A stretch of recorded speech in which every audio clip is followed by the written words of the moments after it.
एक शीतल आरती होती है। मेरी जीजियों बड़े सावधानी से सुनिएगा, एक शीतल आरती होती है।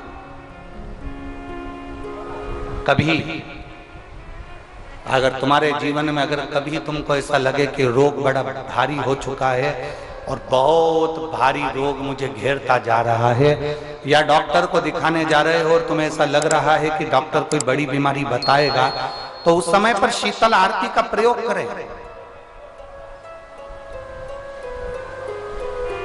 एक पुष्प हाथ की हथेली में रख लीजिए, एक पुष्प हाथ की हथेली में रख लीजिए, और यहां तक शास्त्र कहता है अगर हो सके तो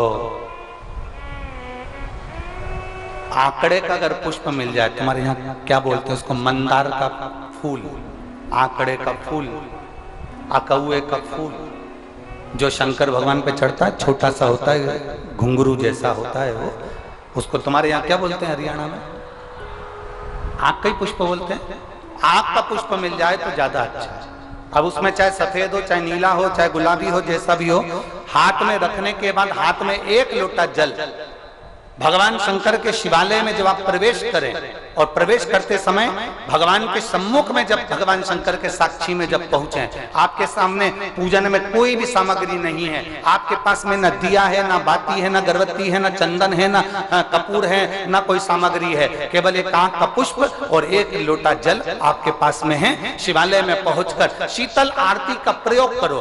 11 बार भगवान शंकर के 11 रुद्रों का स्मरण कर कर जब 11 बार शंकर के शिवलिंग के ऊपर से नीचे तक वो कलश को जब घुमाया जाता है, और घुमाने के बाद वो आग का जो पुष्प है वो अशोक सुंदरी वाली जगह पर समर्पित कर कर भगवान शंकर को जो जल चढ़ाया जाता है, जो जल समर्पित किया जाता है, डॉक्टर भले तुमसे कह रहा हो कि तुम्हें बड़ी बीमारी के चांस हैं, आप जाकर एक बार चेक कराना, तुम्हें वो बड़ी बीमारी निकलेगी ही नहीं, उस रोग से तुम मुक्त हो।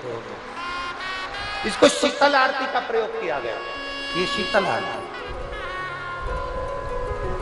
इसको शीतल आरती कहा।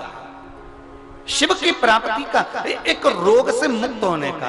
अब आपसे कोई कहे कि ये शीतल आरती का प्रयोग सबसे पहले किसने करा, तो आपको ध्यान लगाना है इस प्रयोग को। सोमनाथ जी की कथा का स्मरण करिएगा, सोमेश्वर की कथा का स्मरण करिएगा। आप स्कंद पुराण में, शिव महापुराण में सोमनाथ जी की कथा का स्मरण करिएगा।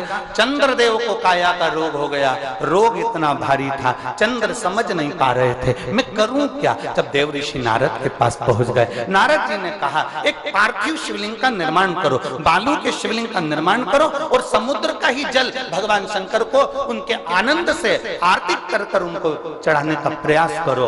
और शिव ने ऐसी कृपा कर दी कि चंद्र के पास आकर भगवान शंकर ने कह दिया, चंद्र मैं तुझे वर देता हूं, तेरा काया का रोग समाप्त होगा, ये मेरा वर है, क्योंकि तूने मेरे शीतल आरती का प्रयोग किया।